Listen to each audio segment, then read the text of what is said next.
Desde o mês do primeiro domingo agora do mês de abril, dia 2 de abril, nós iniciamos conversando sobre esse tema, foi por você. Falamos no primeiro domingo, dia 2, foi por você, para que você aprendesse a amar, e amar a Deus e as pessoas, né? E amar a você também, ou seja, o amor na ordem certa, amar a Deus acima de todas as coisas, amar ao próximo e amar a nós mesmos. No dia 9, nós conversamos sobre foi por você para que a sua vida tivesse um propósito. Nós falamos e tratamos sobre isso, para que a sua vida tivesse um propósito. Deus, através de Jesus, nos deu um propósito de vida. Nós não somos um acidente. A sua vida não é um acidente. Mesmo que os seus pais não tenham planejado você, mesmo que os seus pais sequer tenham desejado você, você é fruto de um desejo de Deus. E a sua vida tem um propósito. E isso é maravilhoso. Descobrir o propósito da nossa vida é maravilhoso. E hoje nós vamos continuar nesse tema, dentro desse tema, e eu quero que você leia comigo. Foi por você, para que você tivesse uma identidade. Então é dentro dessa perspectiva que nós vamos conversar nessa noite. Foi por você, foi por mim, para que eu e você tivéssemos uma identidade. E o texto que nós vamos conversar nessa noite se encontra na carta de Paulo aos Efésios, capítulo 2, do verso 1 ao verso 22. Se você conseguir enxergar, aí você pode ler aí na nossa projeção. Caso não, abra sua Bíblia, ligue a sua Bíblia aí no seu celular. Efésios capítulo 2, nós vamos ler todo o capítulo 2 desse livro, dessa carta de Paulo aos Efésios. Deixa eu perguntar logo, você está comigo? Que bom, que bom. Então vamos lá. Vocês estavam mortos em suas transgressões e pecados, nos quais costumavam viver, quando seguiam a presente ordem desse mundo e o príncipe do poder do ar, o espírito que agora está atuando nos que vivem na desobediência. Anteriormente, todos nós também vivíamos entre eles, satisfazendo as vontades da nossa carne e seguindo os seus desejos e pensamentos. Como os outros, éramos por natureza merecedores da ira. Todavia, Deus, que é rico em misericórdia, pelo grande amor com que nos amou, deu-nos vida juntamente com Cristo, quando ainda estávamos mortos em transgressões. Pela graça vocês são salvos. Deus nos ressuscitou com Cristo e com Ele nos fez assentar nos lugares celestiais em Cristo Jesus, para mostrar nas eras que hão de vir a incomparável riqueza de sua graça, demonstrada em sua bondade para conosco em Cristo Jesus. Pois vocês são salvos pela graça, por meio e isso não vem de vocês, é um dom de Deus, não por obras, para que ninguém se glorie. Porque somos criação de Deus, realizada em Cristo Jesus para fazermos boas obras, as quais Deus preparou de antemão para que nós a praticássemos. Portanto, lembrem-se de que anteriormente vocês eram gentios por nascimento e chamados incircuncisão pelos que se chamam circuncisão, feita no corpo por mãos humanas, e que naquela época vocês estavam sem Cristo, separados da comunidade de Israel, sendo estrangeiros quanto às alianças da promessa, sem esperança e sem Deus no mundo. Mas agora, em Cristo Jesus, vocês que antes estavam longe, foram aproximados mediante o sangue de Cristo, pois Ele é a nossa paz, o qual de ambos fez um e destruiu a barreira, o muro de inimizade, anulando em seu corpo a lei dos mandamentos expressa em ordenanças. O objetivo dele era criar em si mesmo, dos dois, um novo homem, fazendo a paz, e reconciliar com Deus os dois em um corpo, por meio da cruz, pelo qual ele destruiu a inimizade. Ele veio e anunciou paz a vocês que estavam longe e paz aos que estavam perto, pois por meio dele, tanto nós como vocês, temos acesso ao Pai por um só Espírito. Portanto, vocês já não são estrangeiros, nem forasteiros, mas concidadãos dos santos e membros da família de Deus, edificados sobre o fundamento dos apóstolos e dos profetas, tendo Jesus Cristo como pedra angular, no qual todo edifício é ajustado e cresce para tornar-se um santuário santo no Senhor. Nele vocês também estão sendo juntamente edificados para se tornarem morada de Deus por seu Espírito. Louvado seja o Senhor pela sua palavra. Amém, queridos? Fique comigo. Eu creio que uma das questões mais difíceis a serem respondidas na vida é a pergunta sobre quem nós somos. Quem é você? Se somos o que nós fazemos, então o nosso trabalho nos define. Se nós somos o que temos, então o que vai nos definir é o dinheiro que temos e os bens que nós temos. Alguém até já disse que nós somos aquilo que comemos. Sendo assim, eu teria cara de pizza. Mas eu acho que eu não pareço uma pizza, apesar de ser um pouquinho redondo. Mas disseram, né, Paulo? De fato, a pergunta sobre quem nós somos, ela só pode ser respondida de forma correta quando nós adotamos a forma correta de olhar para nós mesmos. E a forma correta de olhar para nós é olhar para a nossa vida com os olhos de Deus.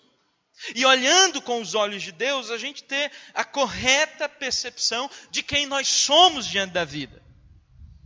Da mesma forma como a gente só consegue operar uma máquina complexa lendo o manual de quem a construiu, que explica como essa máquina funciona, nós só podemos olhar para nós da forma correta lendo o manual que o autor da vida nos deixou.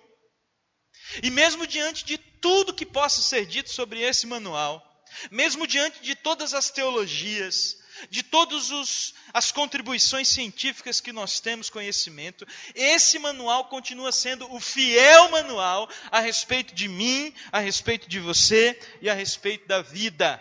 E esse manual continua sendo e sempre será a Bíblia Sagrada. A Bíblia é o nosso manual do fabricante. Ela é a palavra de Deus. E através desse manual, nós sabemos quem nós somos. Através dessa palavra, nós também temos um contato com um Deus que se revela para nós. Um Deus que revela a sua vontade para nós. Um Deus que revela os seus propósitos. E um Deus que revela o seu grande amor por nós. Agora tem uma coisa que a gente sabe sobre tudo isso. É que não basta saber que o manual existe para compreender o que está escrito nele. Concorda?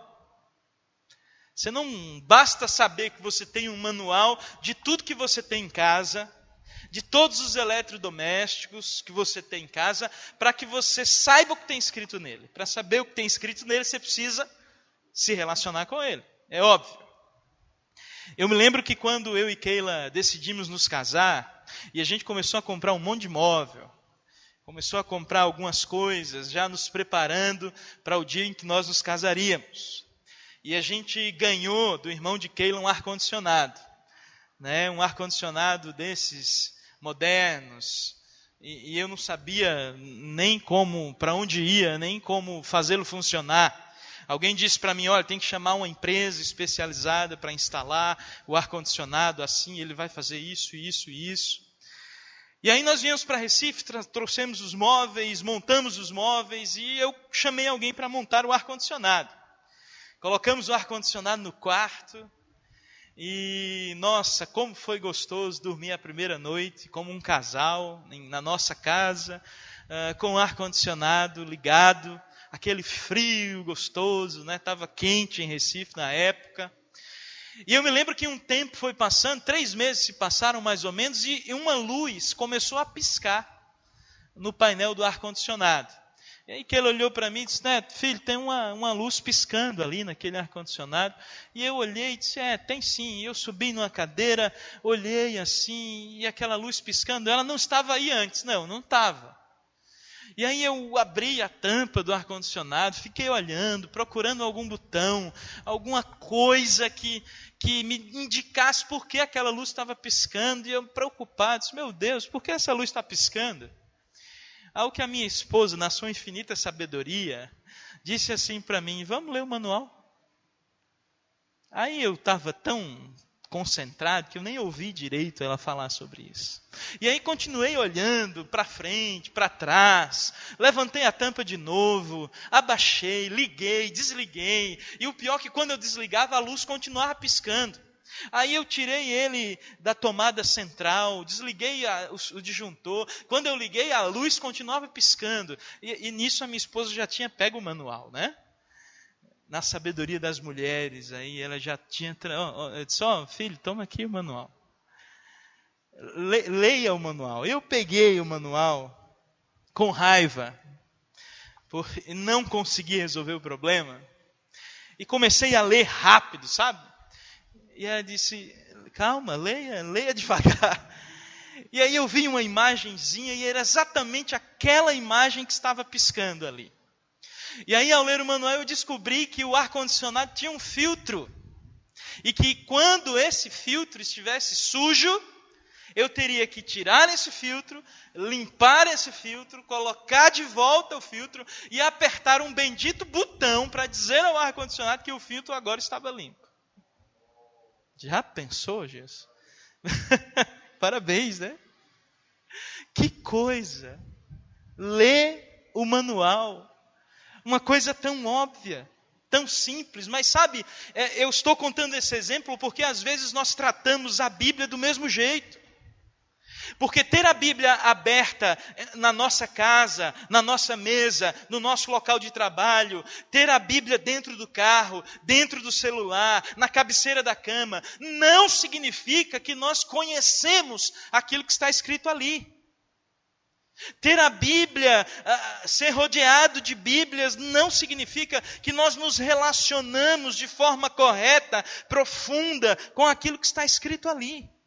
E quando alguma coisa sai do controle na nossa vida, quando alguma luz pisca, alguma coisa acontece que não deveria estar ali, ou indicando um problema, a gente fica sem entender por que aquilo está acontecendo.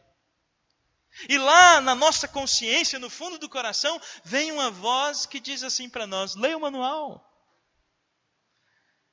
Leia o manual. E é claro que não basta apenas ler o manual, mas é necessário seguir as instruções, para que ao seguir as instruções o manual tenha sentido na nossa vida. Quando nós lemos o manual da nossa vida, que é a Bíblia, nós temos revelações maravilhosas sobre quem nós somos. Nós temos revelações maravilhosas sobre o que acontece dentro de nós. E a primeira consciência que nós temos, quando temos contato com esse manual maravilhoso, a respeito de quem nós somos, é a consciência de que distantes de Deus, nós estávamos mortos. Foi isso que nós lemos no texto dessa noite. Aliás, o texto dessa noite é a inspiração para esse símbolo. Não sei se você notou, nós lemos que no versículo 1 nós estávamos mortos, essa linha reta na medicina, naquelas máquinas que medem o batimento cardíaco, significa exatamente isso. O coração parou de bater, a gente está sem vida. Então, há uma linha reta até chegar a Jesus Cristo, que resolve o problema da nossa morte espiritual, e aí agora com Jesus nós temos vida. Então, no texto lá, o apóstolo Paulo está nos dizendo que nós estávamos mortos. Nós estávamos distantes da fonte da vida. Essa é a primeira revelação de quem nós somos que tem no texto. Nós estávamos mortos porque o pecado devastou o nosso relacionamento com Deus. Nós estávamos mortos porque distante de Deus, nós nos afastamos de tudo aquilo que dá e que provoca sentido na nossa vida e no nosso coração. Nós estávamos mortos nos nossos crimes, nós estávamos mortos em nosso egoísmo, nós estávamos mortos pensando em nós mesmos o tempo inteiro. Nós estávamos mortos, distantes de Deus. E achávamos que estávamos vivos, mas não estávamos. A cruz de Cristo não foi um espetáculo para nos atrair pela sua dimensão dramática. A cruz de Cristo não foi um show que Jesus deu para que o seu nome fosse conhecido. A cruz de Cristo foi necessária para que o poder do pecado não mais estivesse na nossa vida. E como nós lemos o apóstolo Paulo dizer, a cruz anulou o poder do pecado. Aliás, a Bíblia nos diz que o salário do pecado é mas o dom gratuito de Deus é a vida eterna em Cristo Jesus. Nós estávamos mortos, é o que diz o texto. A cruz foi para que essa morte, na qual eu e você estávamos, fosse resolvida. E no lugar da morte, nós recebemos vida e vida através de Jesus. Jesus morreu para que nós tivéssemos vida. A cruz, que era um símbolo de morte, de vergonha, se tornou um símbolo de vida. Foi na condição de inimigos de Deus, foi na condição de mortos que de repente nós descobrimos a graça e a misericórdia do Senhor. A graça e a misericórdia do Senhor que não nos deixou como estávamos, mas nos deu o seu Filho, para que nós fôssemos feitos filhos de Deus. Nós lemos já aqui nessas mensagens que Deus demonstra o seu amor por nós. Quando nós estávamos mortos, Ele nos deu vida e vida em Jesus Cristo. Mas talvez você esteja aqui hoje e não esteja sentindo essa vida no seu coração. Talvez você esteja aqui hoje e há algum filtro na sua vida que ainda precisa ser limpo, para que você recorde e para que você não esqueça que a vida pela qual Deus deu a você é uma vida abundante. Talvez você não se deu conta ainda de qual filtro precisa ser limpo na sua vida. E o que eu posso dizer para você nessa noite, se você não se sente vivo, como Deus promete que você se sentiria vivo se você caminhasse com Ele, a dica que eu te dou é: leia o manual. Se aproxime desse manual, que a Bíblia é para o meu coração e para o seu coração. E não só leia o manual, mas aplique aquilo que você lê. Aplique a sabedoria bíblica nos seus relacionamentos. Aplique a sabedoria bíblica na sua espiritualidade. Leia a Bíblia. Para que você possa ser encontrado em novidade de vida sempre, você precisa ler a Bíblia. Ela é a maior carta de amor já escrita para nós e por nós. No dia em que nada fizer sentido para você, leia a Bíblia. Se você está precisando redescobrir essa vida que Jesus prometeu daria a você, leia a Bíblia. Leia a Bíblia. E você vai descobrir que a vida de Jesus vai trazer um novo ânimo para o seu coração. Entende isso? Segunda coisa, através desse manual eu descubro que eu fui trazido da morte para a vida, mas eu também descubro que tudo que eu possa ter de bom vem de Deus. Tudo.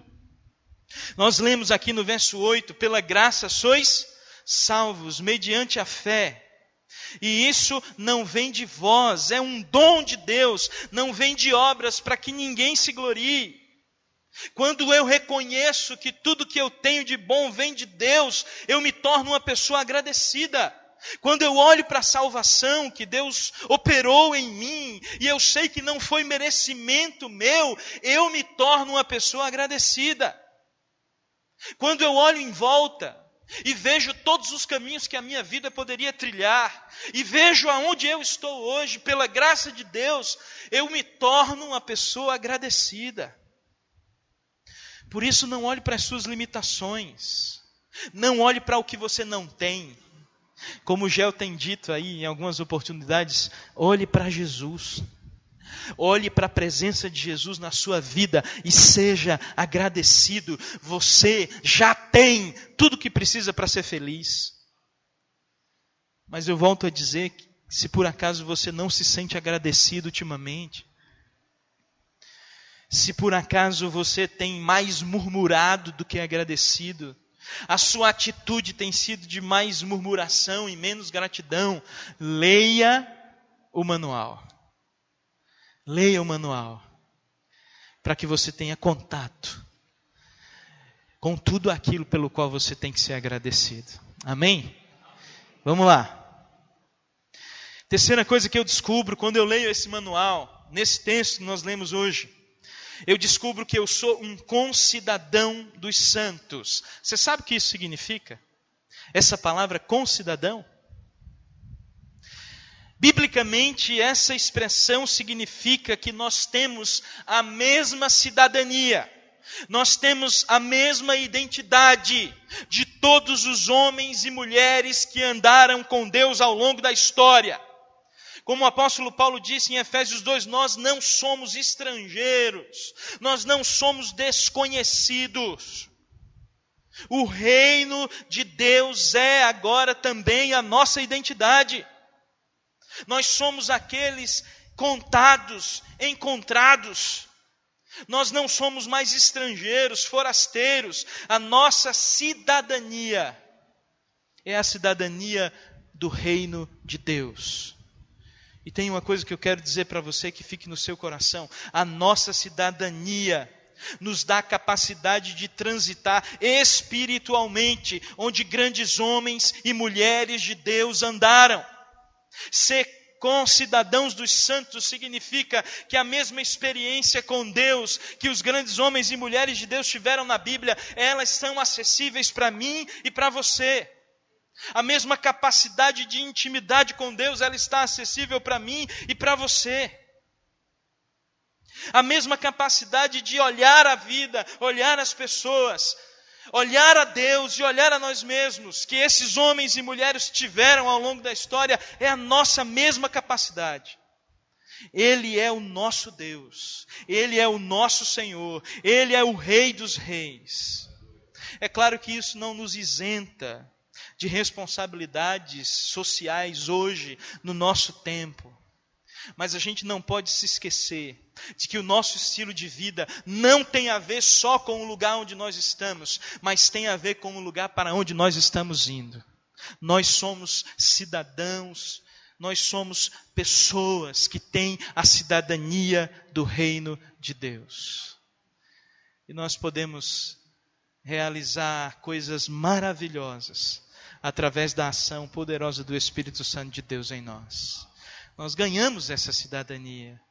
Você não é só brasileiro, você não é só pernambucano ou de onde quer que você tenha nascido, você é um cidadão do reino dos céus. E isso diz muito sobre quem você é, porque isso mostra que os seus olhos não estão presos ao que está à sua volta, mas que os seus olhos também estão voltados para a eternidade. Amém? Quarta coisa que eu descubro quando eu leio o manual de instruções da vida, que é a palavra de Deus, a gente descobre que pertence a uma nova família. O apóstolo Paulo vai dizer isso no texto que lemos. Todo mundo sabe como a família é importante na construção da nossa identidade. Todo mundo sabe disso, né, Gel? Os psicólogos dizem que a família tem uma influência tremenda na construção da nossa identidade. A forma como nos relacionamos em família, a configuração, o contexto de cada família. Mas quando Paulo está dizendo aqui que também somos agora famílias de Deus, eu não tenho dúvida de que ele está falando numa dimensão de intimidade. Porque aqui família significa intimidade. E intimidade é algo impressionante. Eu estava pensando sobre intimidade esses dias lá em casa. Se você perguntar às minhas duas filhas, tanto Laura como Sofia, aponta para mim e diz assim, quem é esse? Elas automaticamente vão dizer assim, papai. Se você perguntar a uma das minhas filhas, quem é José Benício Alves Pessoa Neto, sabe o que elas vão dizer? Elas vão rir de você. Porque elas não fazem a menor ideia de quem é José Benício Alves Pessoa Neto. Mas se você perguntar quem é o papai, elas vão sorrir, vão apontar para mim, não importa onde eu esteja. Se você mostrar uma foto minha e você perguntar quem é esse aqui, é o pastor, ela vai olhar assim e vai dizer, não sei nem o que é isso. Aquele olhar assim, sei não, mas esse é o meu papai. Eu olho para as minhas filhas e passo tempo com elas, e olhando para elas, eu sei que elas não conhecem nenhuma parte da minha história. Olhando para elas, eu sei que elas não conseguem decifrar ou expressar o que elas sentem. Elas ainda não conseguem traduzir em palavras nada do que passa no coração delas. Mas quando eu chego em casa, às vezes no final da tarde, às vezes para almoçar, às vezes à noite, e elas ouvem a chave que eu estou abrindo o portão, eu ouço lá dentro de casa aquele grito, papai chegou! Papai chegou! E elas vêm, me abraçam, me beijam, olham para mim se eu estou com alguma coisa na mão para elas. Mesmo que elas não saibam traduzir em palavras nada do que sentem, mas todas as vezes que elas estão comigo, elas estão felizes. E quando eu pensei em Deus e pensei nessa atitude das minhas filhas, e quando eu vi Paulo dizendo, nós somos família de Deus, talvez a nossa relação com Deus precise ser norteada por essa convicção, Ele é o nosso Pai. Nós nunca vamos entender tudo sobre Deus, nós nunca vamos ter total compreensão dos grandes mistérios de Deus, mas talvez o mais importante que precisa estar no nosso coração seja essa consciência de Deus, de que Deus é o nosso Pai. E mesmo que a gente não consiga traduzir em palavras tudo que nós sentimos, tudo que nós desejamos, nós possamos sorrir pelo simples fato de poder caminhar com Deus. Nós possamos nos alegrar com o fato de podermos ter intimidade com Deus.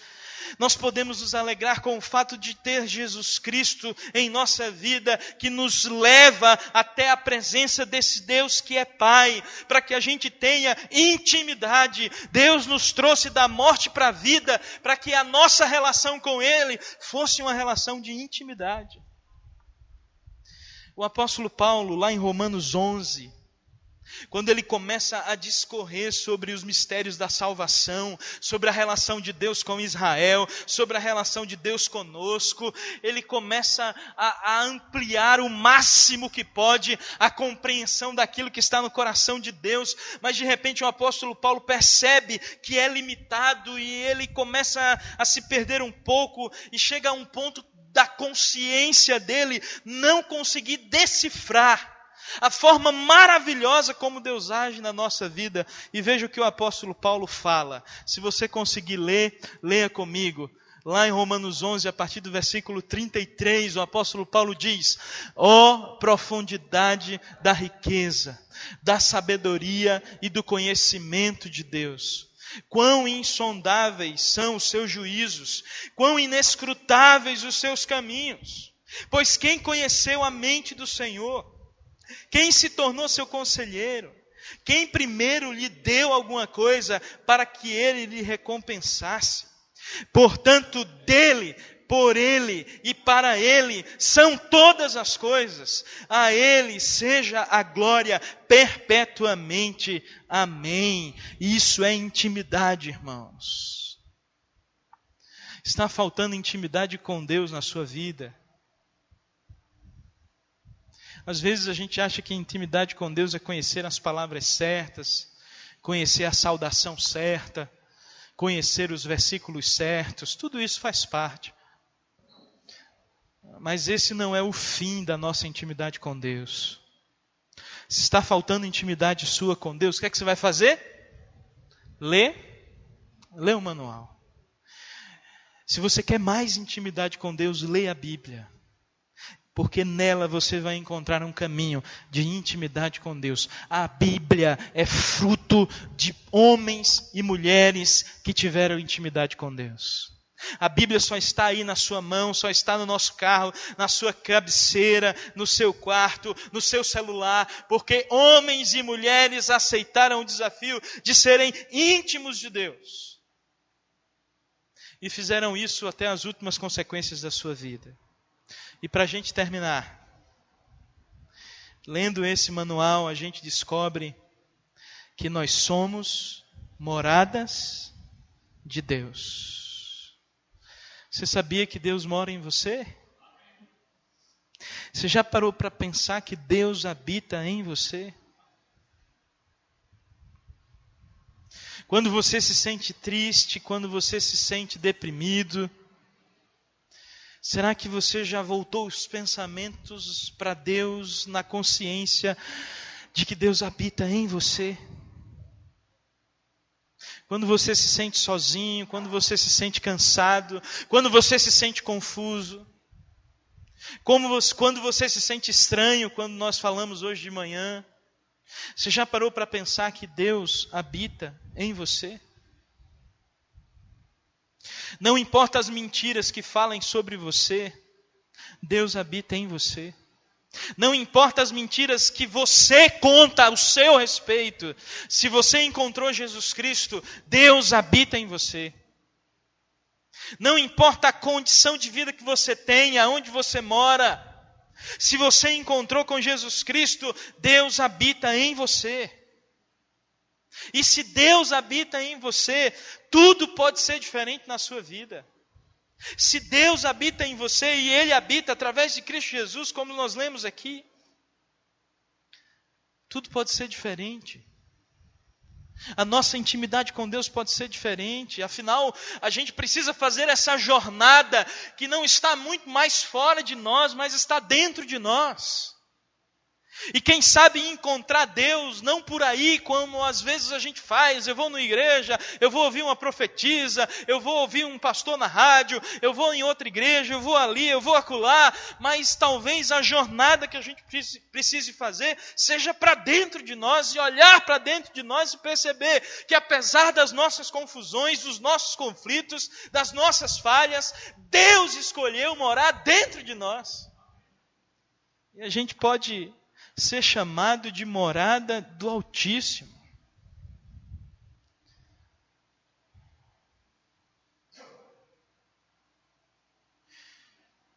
Eu queria que você pensasse e refletisse sobre essas perguntas. Qual é a importância do que a Bíblia diz na construção da sua identidade?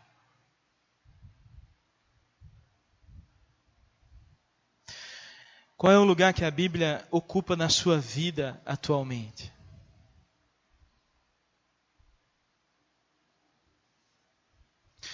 Será que eu e você temos feito o que a Bíblia nos manda fazer? Vamos ler juntos esse verso? Respondeu Jesus: se alguém me ama, guardará a minha palavra. Meu Pai o amará. Nós viremos a Ele e faremos nele morada. Que Deus te abençoe em nome de Jesus. E que dia após dia você jamais se esqueça quem você é. E que você construa sua identidade sempre a partir daquilo que a Bíblia fala quem você é. E que você possa descobrir todos os dias que foi por você. Foi por você. Para que você tivesse uma identidade. E vivesse uma vida digna para a glória de Deus. Amém? Vamos ficar de pé, queridos.